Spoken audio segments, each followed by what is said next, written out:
अस्सलाम वालेकुम दोस्तों, तुसी वेखदे पे हो पाक पतनकाउस ते मैं तुहाडा दोस्त अहमद फराज।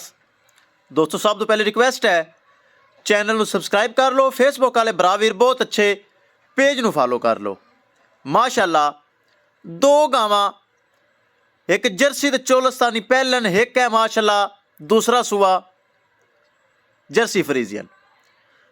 ए माशाअल्लाह पहलन दो दंद लगाई सी, जर्सी ते चोलस्तानी मूई दो दंद ए लगाई सी। तसल्ली करो, पहला सुबह सूई सी, पिछे वच्छा चोलस्तानी ते जर्सी पहलन दो दंद वाली ए माशाअल्लाह लगाई सी। इहदे नाल दूसरी माशाअल्लाह सफ़ैद। ये दोनों जानवर गुजरां शहर जिशान भाई ने खरीद लैन। जिशान भाई गुजरां शहर आलम चौंक ये उन्होंने दोवें जानवर खरीद लैन। ये जा रहे हैं गुजरां। इस तो इलावा एक गां माशाअल्लाह बूरे वाले उसामा भाई ने खरीद लियो, पहले चली गई है। ये दोनों जानवर माशाअल्लाह, एक पहलन तो एक है दूजन, दोनों जानवर गुजरां वाला आलम चौंक जिशान भाई उन्हें दोवें गावां परचेज कर लिया। लै चलो तो विखाइए गड्डी नंबर। चेक करो माशाअल्लाह दो गावां जा रही हैं गुजरां वाले। एक गांव उसामा बाई दी बूरे वाले शहर चली गई है दिने, यह रात की वीडियो है।